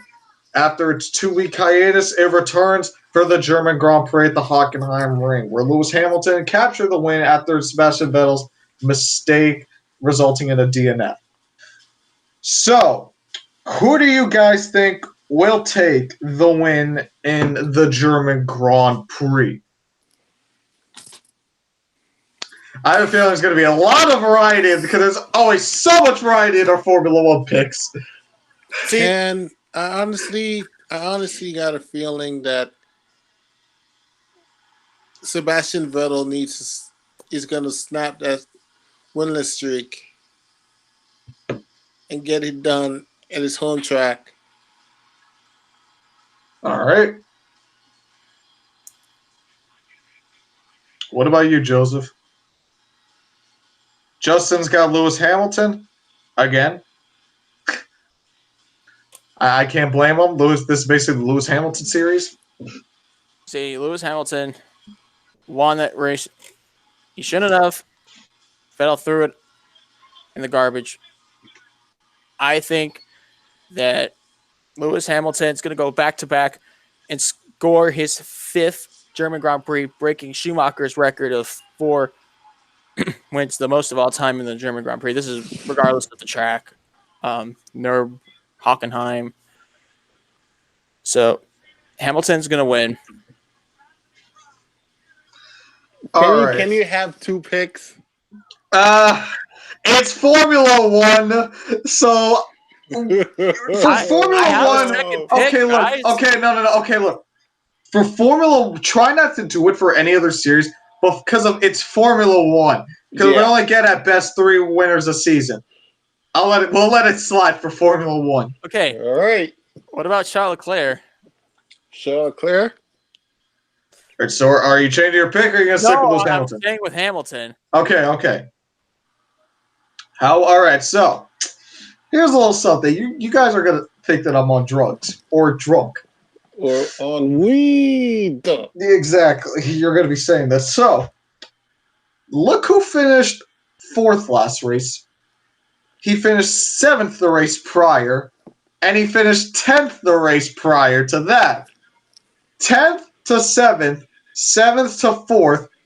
He makes up 3 spots every race. So 4 minus 3 equals 1. You guys are going to think I'm on drugs. I think that I'm on drugs. Pierre Gasly gets the win at Germany. What? And now is when you say it, Danny. Stay off the damn weed.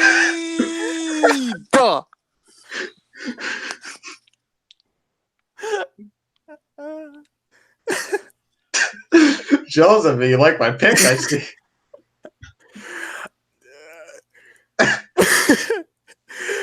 Give me a second while I'm dying here laughing. You know, he wasn't bad in Britain. He did lead a practice session, and he out-qualified Vettel. He's on the uptrend as of late. Who knows? Maybe Pierre Gasly's finally figuring out the Red Bull. As I kick my desk. Red Bull is supposed to give you wings. You know what? When Pierre Gasly's on the top step of the podium, we're going to see who's laughing. Who am I kidding? This is Formula One. Lewis Hamilton will probably win with like a 30-second lead. Who said that Pastor Maldonado was going to win the Spanish Grand Prix in 2012? Pastor Maldonado is the greatest F1 driver of all time. All right? Respect the pastor. Omani, I don't know how many times I got to sit here and I got to say this. Joseph, should I do it again? Stay off the weed.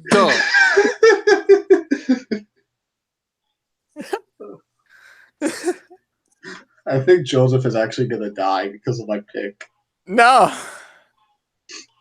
Can someone just record his reaction to when I said Pierre Gasly? Just anyone in the comments or watching, if you have a way of just screen recording, go back to when I gave my Pierre Gasly pick and just record Joseph's just reaction, please, and send it to me.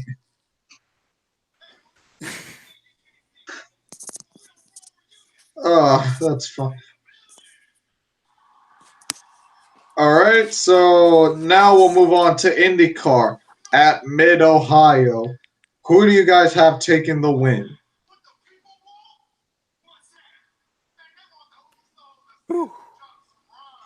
While Joseph recovers from his heart attack.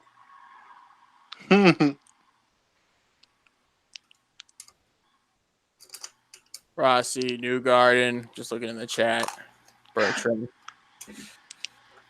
Justin's got Newgarden going back to back. Okay. I can see it happening. Didn't he finish fourth? Yeah, I think he finished fourth in this race. So. Newgarden won 2017. Yeah, but he finished fourth, I think, this race. Correct. Thomas has Rossi getting the win.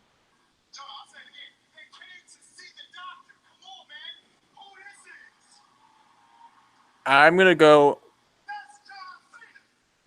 with Simon Pagenaud. Okay. And anyways, Simon Pagenaud won 2016 and we're to his championship season. So he'll get back to his ways and find the victory. What about you, Danny? Oh, sorry. Go ahead. Sorry, if Pagenaud wants to stay in this championship hunt, a win at Mid-Ohio is key. I agree. What about you, Danny? Who's your pick? Danny! Yo. I think the storm finally took him.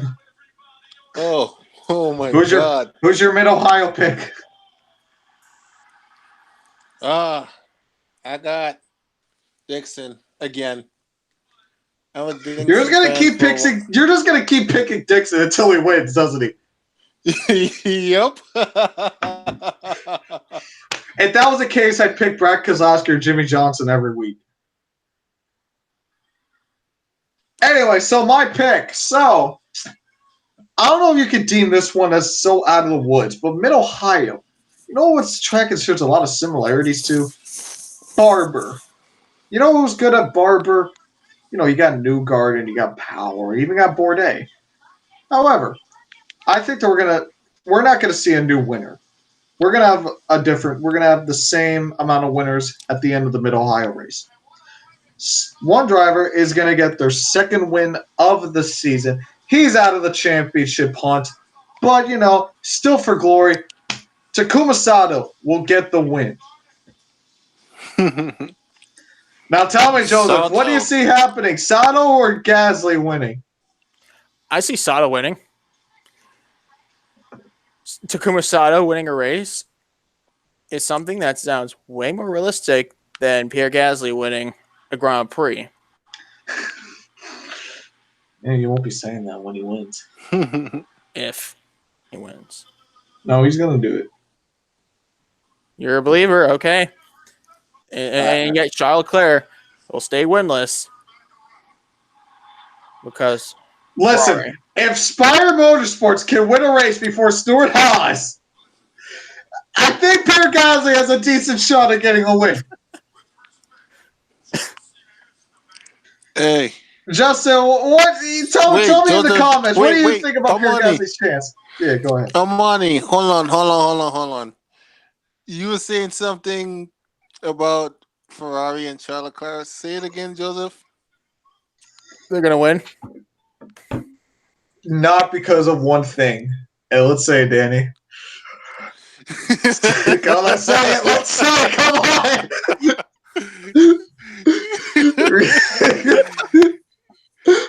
Ready?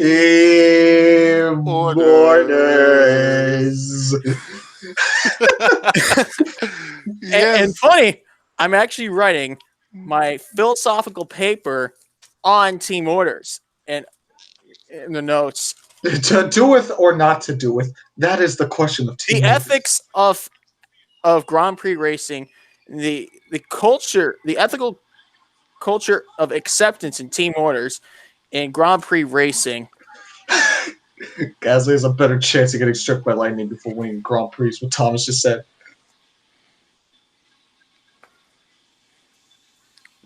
But like seriously, it's a good question, and I might quote from my podcast and say of why this is something that's supposed to be accepted in racing.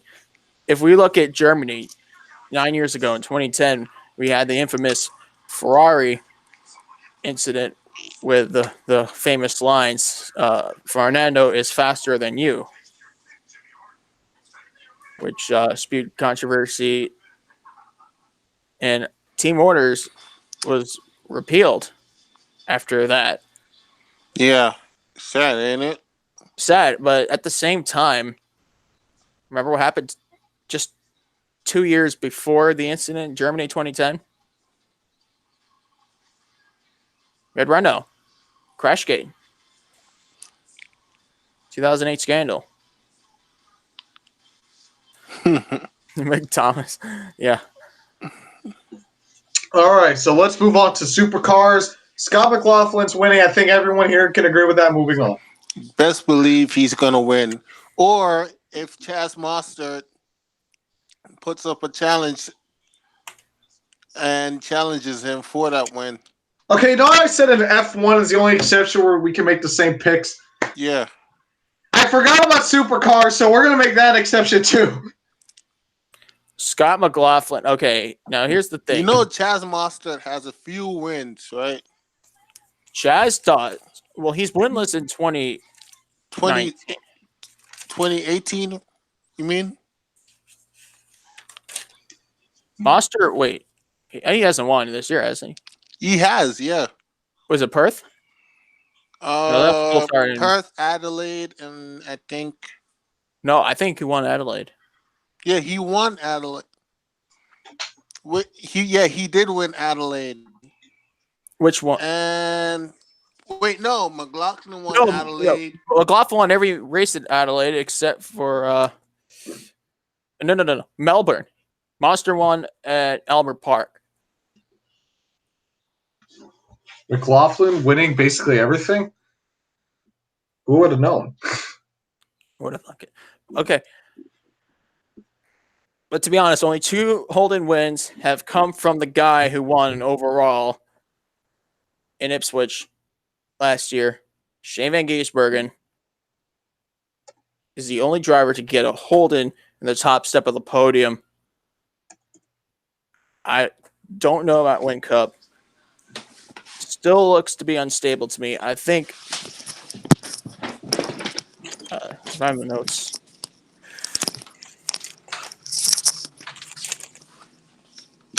Where? Oh shit! I have him somewhere. What? Who do you got? Townsville. Townsville. Yeah, after Townsville, Shane Van Gisbergen snapped a Ford streak that dates back from April 7th.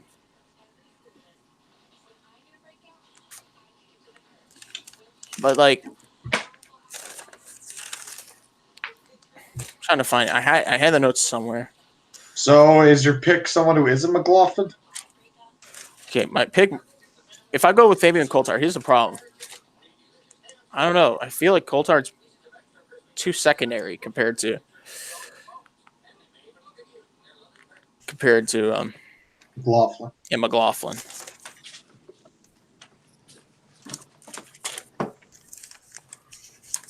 Wait, I think I have. Yeah, I have. Come on, supercars. This is where we play the elevator music. Oh, I know I have the stats. I'm just like, okay, here we go. So McLaughlin.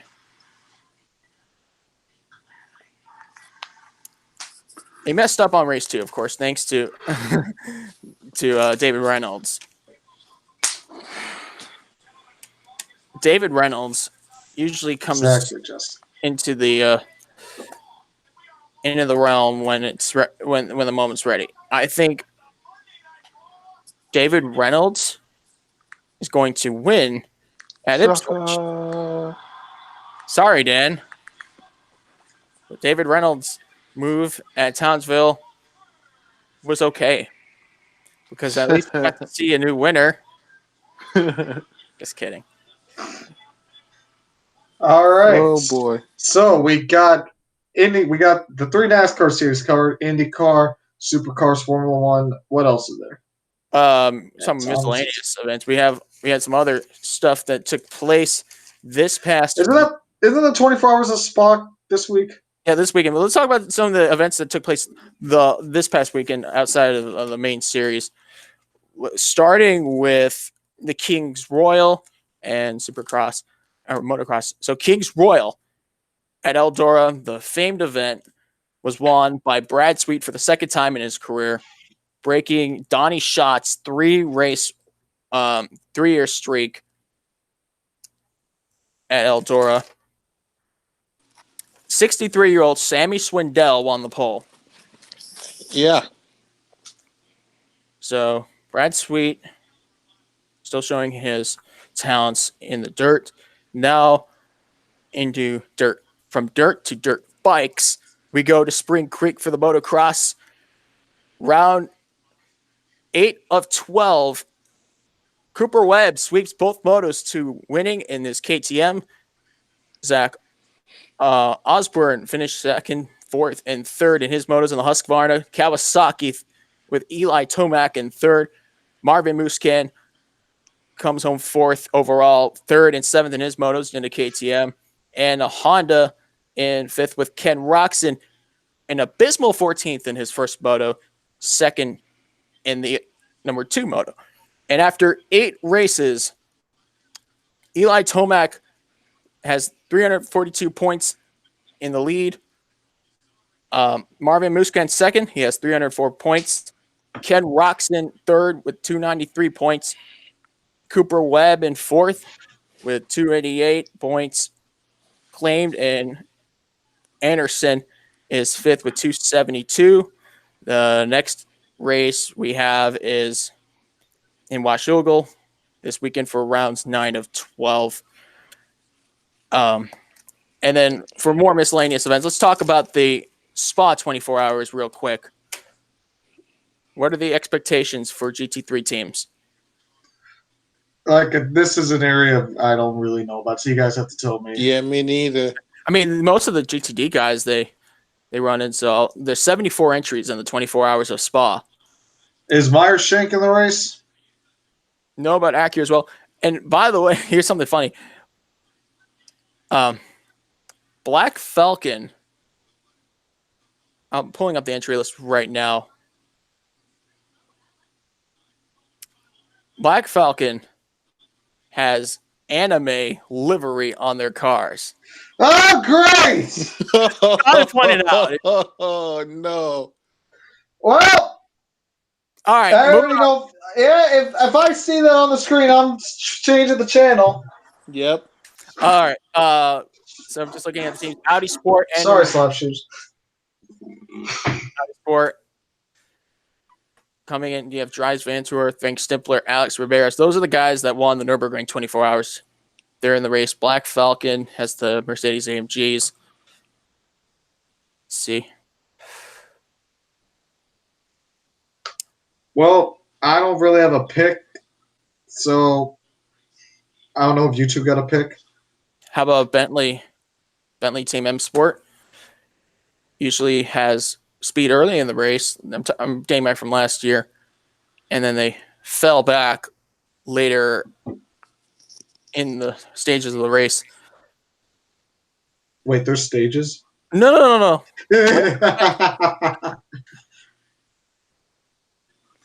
Let's see. Where's the Porsches? Damn. I'm looking at this team right here, the Straka number 43 Mercedes AMG GT3.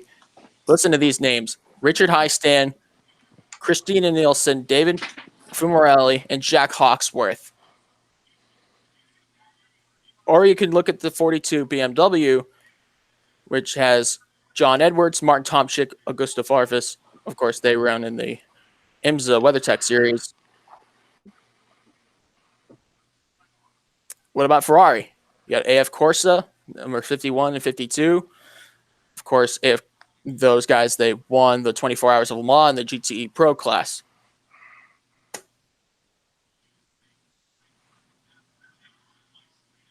So, Dan, of the drivers and teams I've listed, which one stands out? Right. I'm definitely have to go with Ferrari. Yeah, Ferrari 51, I guess you'll take that. But hold your horses, because we have the GTLM leading Porsche drivers in the same car, the number 998 Road Racing Porsche. Yeah, definitely the 998 for sure. You have Makovic, Pile, and Tandy. Definitely the 998 Team Porsche camp. Those are the guys that are really I'm gonna have to look out for. I think the race will be a melting pot, especially because the Blancpain GT series is multi-class racing, and all the cars have the same performance levels, meaning like passing the cars in lower class might be tough Right. to accomplish. And plus, there's 74 entries, and a lot of the drivers have rich experience. I think you have a big variety coming to the race. So who's your pick? So I think my pick is going to actually be the number 42 car for BMW, which is John Edwards, Martin Tomczyk, and Augusta Farfus. Yeah, was it, 42? I have to agree. I have to agree with you, Joseph. I'm going with that one too. All right. Well, I know nothing about this series, but out of all the drivers, all the teams that you mentioned, I'm gonna go with the Ferrari 51. Yep, James Calado, Alessandro Pierre Guidi, and Sam Bird for AF Corsa. All right. So, anything else, or is that basically it for everything?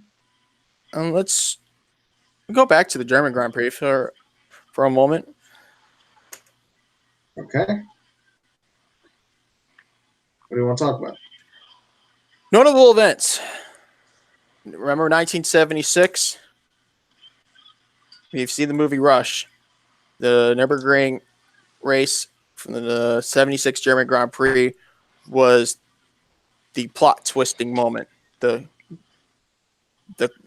key part of the movie when of course Niki Lauda had his fiery crash and almost took his life. Yeah. And thankfully, he survived that. He somehow survived, in his entire, I think it was his right, so yeah, his right side of the face was all messed, like you could see the burns even till his final days. Yeah. And Like how that. he came back into a race car 42 days later. Just imagine. Sounds like what Davey Allison did in 1992. Yeah, man. Davey Allison, he just got wreck after wreck after wreck, and he just kept coming back. So it sounds very similar. Or I guess you could say that Davey Allison sounds similar to Niki Lauda because that happened years prior. Well, the case with Davey Allison, he had a series of dramatic crashes.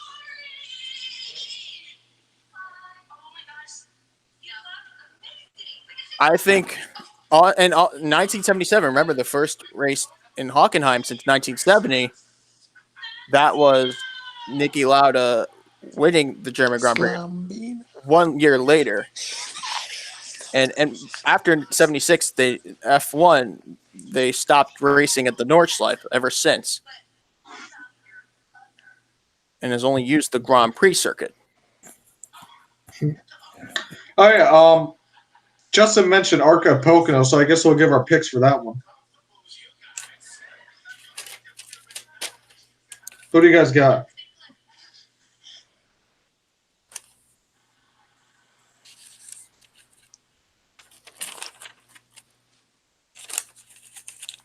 All right, good pick. All right, hold on. I'm looking for where did I write my Arca stats? Where's my pen? You're losing everything. All right, Justin's picking Chandler Smith. Chandler Smith.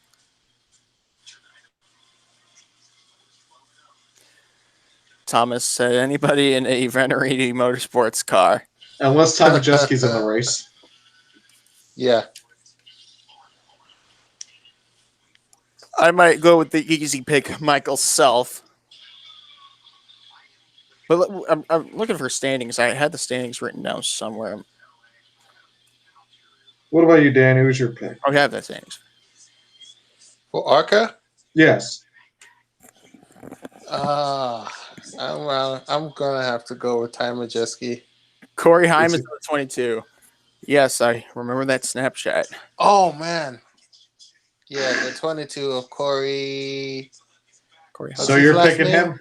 Heim. Yeah. So you're picking Corey Heim? Yeah. All right. I'm going with Christian Eckes. Christian Eckes, eh? I don't think I picked him once this season, so might as well. Yeah.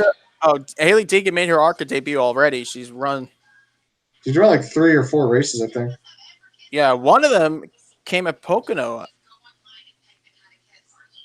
And I believe she's racing this one too. Well, we haven't talked about Whelen Modifieds at New Hampshire. Just a thought.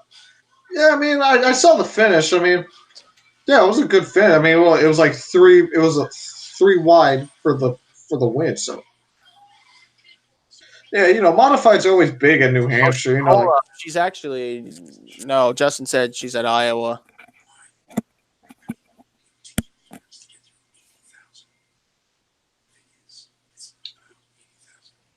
All right, so I think that's everything. Okay. Anything else? Any other miscellaneous?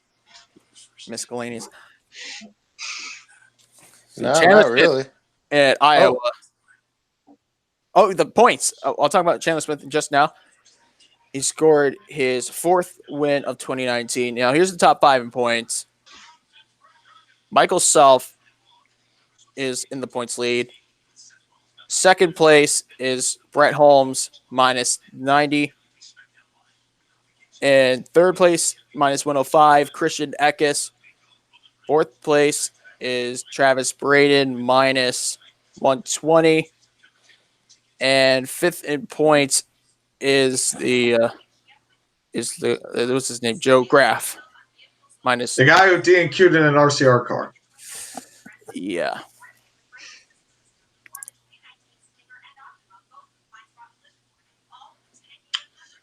All right. Oh, and must I mention my hair is a mess. I mean, for showing messy hair. Yeah. Don't worry, you're not the only one. All right, so I think that's everything. You guys got anything more you want to say before we sign off? No, not really. Shoot, the Tour de Oh, France. I think you should give her. I have to get back to my paper. I'm writing my philosophy paper about F1 team orders. Team order. If you have to present that paper, you just got to get me and Danny on the call. We just say it in front of the clients. Bro. Come on. Yes. Team orders. Exactly. Team orders once again prevail. As Austin LaPlante. Yeah. All right, so I think that's everything. Thomas, thanks. Thank you. Awesome show, you guys. Thanks. We appreciate it. So, final words before signing off. Throw in your social media, all that stuff. Okay. Oh,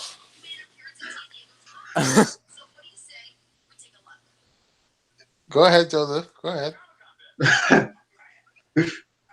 12 hours later. Give One credit. eternity Shout out to Bottom later. One Podcast for his interview with Landon Castle. That was Oh yeah, the Bottle Up podcast with Yeah, Jeff got an interview with Landon Castle and his that's father. awesome. Good job. and Joe Sanamajo. That's his last name pronounced correctly. Grid ratings. Doing an awesome job covering the races at Alaska. So props to them. All right.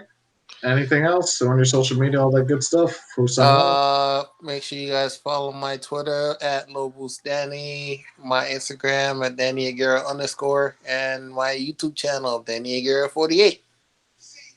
Follow my Twitter at JLP Snipes. All right. All right, everybody. Thank you for tuning into this edition of the Below the Online podcast. Follow us on Twitter at WR Media Group. Follow us on Instagram at World Racing Media. Follow us on Facebook at World Racing Media. Click the like button, comment, subscribe, all that good stuff. Follow me on Twitter at 87Velocity. Follow me on Instagram at Velocity87 _ Facebook. I mean, if you know my first and last name, I'm not going to give it out there, but if you know it, you know what my Facebook is. Thank you guys so much for watching. Wait, hold on. Don't forget to stay off the the damn weed. You guys are nuts. Catch you guys later. All right, take care, folks.